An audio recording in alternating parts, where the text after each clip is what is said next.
another episode of Musical Chairs with me, Cheer Up Charlie. And today we have the amazing, the wonderful, she's 6. Oh, she's 6. And it's also been legally confirmed that she's blonde. Even though you can see she's not. No, I know. Look at the roots. And then she soared into the heights. She's Aimie Atkinson, everybody! Woo, woo, woo, woo, woo, woo. Hello, everyone. Hi. How are you? I'm good. How are you? I'm very good, thank you. Good. Nice to see you. Nice to see you too. So, if you're ready, I'll get right into the questions. Yeah, go for it.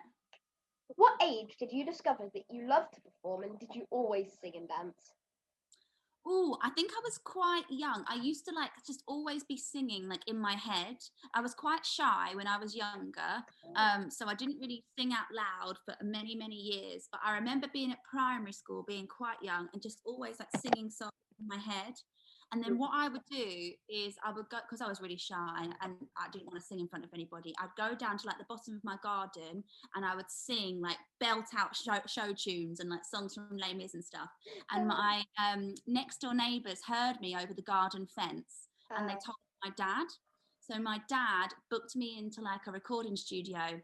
And that was the first time I sang in front of anybody really. And yeah, so but then I knew, I was okay, now I've done it. Now I've sung in front of my dad and he said, oh, you know what, you're really good.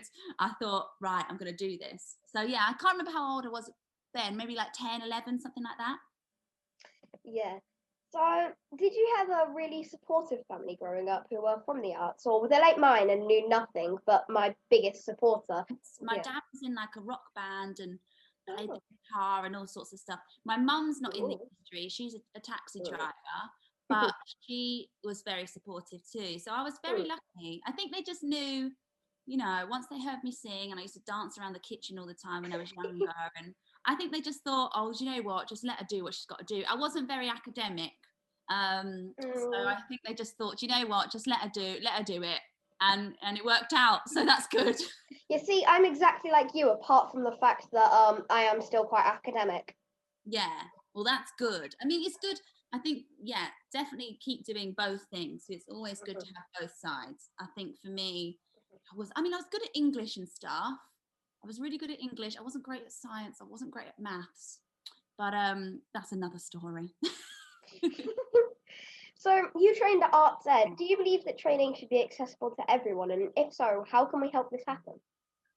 Well, the story, my Arts Ed story, I actually really struggled at Arts Ed because I didn't get a bursary or a grant for Arts Ed. So I actually had to leave eventually because I couldn't afford to pay. And then I did this competition and it kind of propelled me into the industry. So I made the decision, I can't afford the school, so I'm going to leave the school and I'm going to see if this competition, will help me actually get work.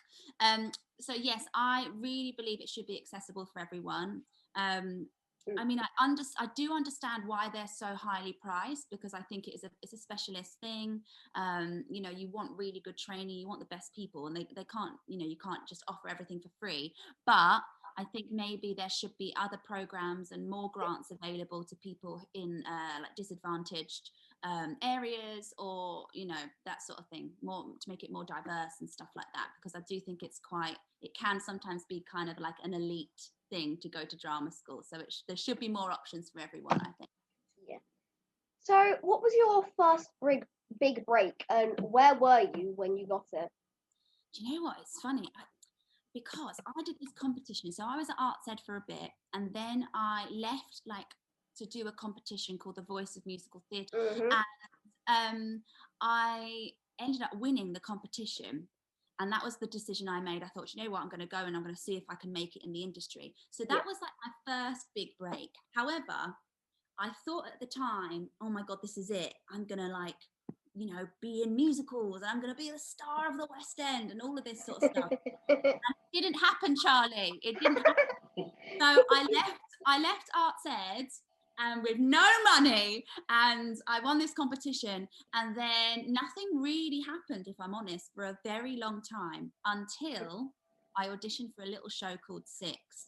And really now I have to say that that was probably my big break, because that has really changed my life. You know, people ask me to do things now, like you, Charlie. Do you know what I mean? You've asked me to do this interview because you know who I am, because I would imagine because of Six. So, but those big breaks, so the first one in the competition and Six were about nearly over 10 years apart. So those 10 years in between, I was just kind of not always struggling, but, you know, just hustling, really. Mm-hmm. So you've had some rather impressive roles, including Zorro, The Heights, Snow White, and of course, A Queen in Six. But which one has stood out to you the most? Ooh. You know, In the Heights was amazing. I loved that show. And because before In the Heights, I wasn't really doing musicals. I was doing cruise ships for about 3 years, and I was in a girl band as well. So I was kind of doing that for a long time, and theatre and musical theatre wasn't really happening for me, and I was really struggling. So In the Heights was my first musical back after a very long time. And so it's like so special, because I feel like that kind of opened up the world of musicals for me again. And I realized, no, I love this. I know I can do this. And that was the moment that I really went, no, I'm going to try again. And then obviously Six happened. Yeah.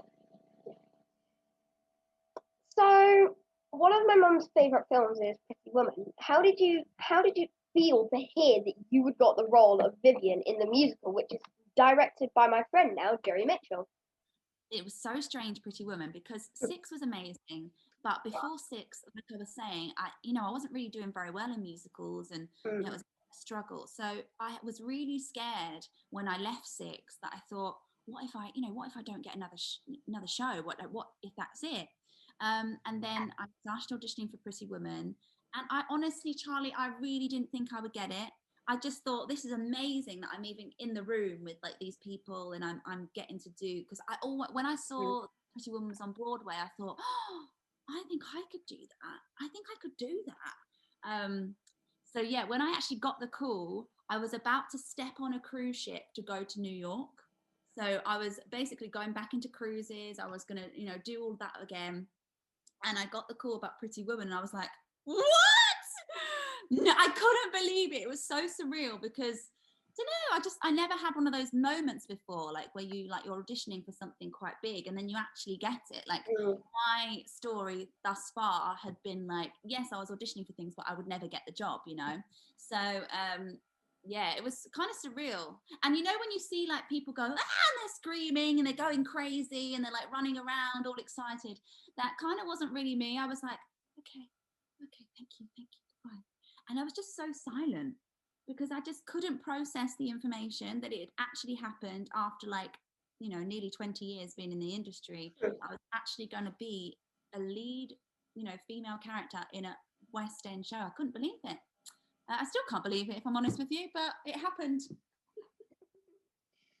So what is your most memorable moment today? You must have so many, but does one really stand out? I think it would be the Oliviers, because again, it was one of those things that I never ever thought that I would even be able to go to the Oliviers as a guest, let alone be nominated for something. So that was a real pinch me moment that I'll never forget. Yeah. So how amazing and fun were your coffee mornings during lockdown with your flatmate Tom Gridby? Sorry. Because all I got was a lot of maths and English. Oh, do you know what? We had the best time. He's actually here, Gribby. Now, I'm going to tell you something quite funny, Charlie. So this is what happened this morning. So Gribby got up. I don't know why he's decided to wear this morning, but he's wearing an oversized jumper with, he's got his pants on, but he's got no trousers on, Charlie, okay? So just think of that image. He's making his coffee, and then you came on the meeting, but now he can't walk behind me and go down to his room. So he's actually sat over there with no trousers on. There you go. But yes, me and Gribby, we have the best time. We have the best time in this house, doing the coffee mornings, doing the dance classes. We've really actually had quite a giggle during this whole lockdown. It's been, we've had a great time, haven't we, Gribby? Yeah. There you go. That's amazing. That really is. So I'm very lucky that my profile has grown very quickly over the last 18 months with projects in the pipeline too, but Cheer Up Charlie was born due to the bullying I received both physically and mentally. As I say to many people, it really should never have started. I now understand that most of the behaviour is learned from people around them, and sometimes this is parents. Do you think we will ever change this? Yes, I do think it will change. I do think it will get better. I think, like everything, it's like it's more awareness is needed. So what you're doing is fantastic. So I think things like that will really help. But you're right. I think it does come a lot from the parents. I think it does. And you know, the schools as well. If they see something, you know, something needs to be done. I was bullied too. Not terribly, I have to say, but I was bullied because, again, I used to leave school all the time to do Amdram and do my local shows, and so people used to, you know, to make fun of me because I was like the drama kid or whatever. But listen, who's got the last laugh now, Charlie? Who's got the last laugh? So I just think people who bully people, it's because they don't have a passion in their life. You've got a passion, I've got a passion, so we're actually very, very lucky. Those people that, you know, bully other people, it's because they don't have that joy in their lives. So in a way, we kind of have to feel for them in a way and have sympathy for them because they're not as lucky as we are. And you just answered my next question. Have you ever suffered any form of bullying, either as a child or in the industry? I have. Yes, I had as a child. In my hometown, it was a very it was an offshoot of London. I come from Stevenage, so I am actually white, but my skin is very dark. My family are very, very dark, so I used to get bullied for that when I was younger. And then, like I said, when I went to secondary school, I got bullied because I liked drama. I mean, I don't know why that's a bad thing. It's the best thing ever. In the industry, no, not really. The industry is very kind. Now, don't get me wrong. There are a few, you know, sour eggs. Is that what you say? Anyway, that term. There are a few in there that shouldn't be in there. And when I was younger and coming into the industry, there was this one particular person that shall not be named, but was a bit of a bully. But I think as I've got older and more confident in myself, I don't let things like that affect me anymore. I think I just, you know, water off a duck's back. That's all. So, do you work alongside any charities? Because I know, because especially over lockdown, I've seen how generous people in this industry are. Yes, hasn't it been amazing? I think it's one of those things that lockdown, one of the positive things that's come out of lockdown is seeing people like rally together and, you know, do lots of charity work. I'm ambassador of Variety Children's Charity, which is amazing. So I became ambassador last year, which is fabulous. And also me and Gribby did the musical-a-thon. I don't know if you saw that. It was 24 hours of singing and dancing for Save the Children, which was fantastic. Oh, yeah. That was amazing. And also the Royal Theatrical Fund, which is an amazing, amazing charity that's raising money for people who, you know, actors and people in the industry who have been affected by COVID-19 financially. So I did a big thing for them as well. But I mean, there's still obviously more to be done. I'm trying to think of the next thing now what I can do to help others, because I've been so fortunate this whole time, and it's really not sat well with me at all. And that's because of Six, because of the fan base and stuff like that. I've been lucky enough to be able to survive, you know, financially. Whereas, you know, a few years before, when no one knew who I was, it would have been a different story if the pandemic had happened then. So I'm trying to do my best now to do as much as I can for charity to, you know, to help. We all need to do our bit. Yeah. So, if you could give yourself some advice as a child, knowing what you know now as an adult, what would it be? I think it would be, it's a classic, isn't it? But it's more along the lines when I started performing. Like I said, I was really, really shy, and it took me such a long time to sort of come out of my shell and actually not be afraid to make mistakes and not be afraid to just look silly or try things. And because I didn't really I was only at Arts Ed for like a month, so I never really had any training. So for years at the beginning of my career, I was just a bit nervous. I didn't really know what to do. I didn't really know how to be and how to behave, because I didn't have that training and that, that sort of stuff. So I think I would tell myself to just go for it. Don't care what other people think of you, and just do you, because you always know inside what's best for you. But I would always second guess myself, because I didn't do 3 years at drama school, and I don't know what I'm doing. But I've realised as you go on in life, no one really knows what they're doing either. No. So now's for some funny questions. Ooh, okay. These are my favourite. So, what role would you most like to play, regardless of gender, animal, or age? I would like to play Joseph in Joseph and the Technicolor Dreamcoat. Oh, yeah. I love that show. So yeah. Yeah, that's one of my dad's favourites. Is it? Yeah. I love it. I love that show. So, what do you still most get in trouble for doing, either off your flatmate or partner? Because mine has just been questions that I know have no answer, but I asked them anyway. It infuriates my mum, but she still laughs. And that's why I enjoy doing these interviews so much, because people have to answer my questions, because that's what they're here to do. Yeah, they do. I think Gribby would say my hair in the bath. Yeah, I've got a lot of hair, as you could see, and it ends up in all sorts of places, Charlie. But yeah, Gribby tells me off all the time for it being in the bath.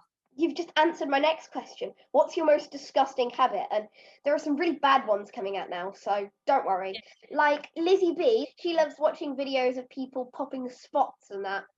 Gross. Oh no. I've got a friend that likes doing that. I don't like that. No. Mine would be, like my hair. Or, I don't know. My eyebrows all the time. I don't know. Wait, what did you say? Gribby hates me plucking my eyebrows, don't you? I'm always like, no. There you go. So, have you got any embarrassing moments that you would much rather forget, but no, you never will? Oh, yeah, so many. What's the most embarrassing? Oh, I know a really embarrassing one. I was working in front of house back a long time ago for Shrek the musical, and my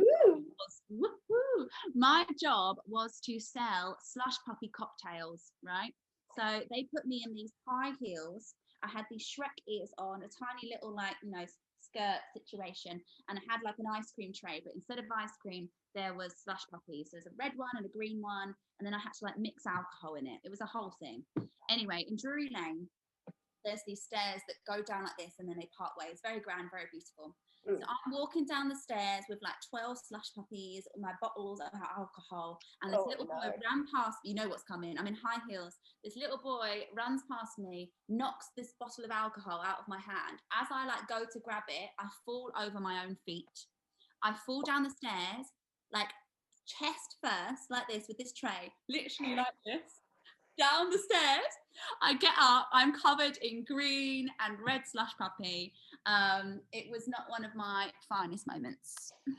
So now for a round of quickfire questions. Okay. Chocolate or Haribo? Chocolate. Text or talk? Talk. Heels or flats? Heels. Dance or sing? Dance. Last song downloaded? Little Mix. Something or other. Favourite place to eat? Oh, Gribby's eggs in the morning. Superpower? Teleportation. Ooh, actually, you're the first person not to say invisibility or fly. Really? No, listen, teleportation, because right now we could go Barbados. And technically you wouldn't be breaking the travel restrictions. Exactly. So that's the best one. No, mine be portals to other dimensions or anywhere. Yeah. See, that's pretty similar. Best one. Yeah. First celebrity crush? Oh, probably Leonardo DiCaprio. Favourite city? London. Harry Potter house? Oh, what was it, Gribby? Ravenclaw? No, I can't remember. There was Gryffindor, Hufflepuff. Hufflepuff. You're a Hufflepuff. Oh. Favourite Harry Potter character? Hermione. 2 things to take to a deserted island? Oh gosh, some book. Some book. Oh, and a fishing rod. Okay. Who would you eavesdrop on if you were invisible? Ooh, the Queen.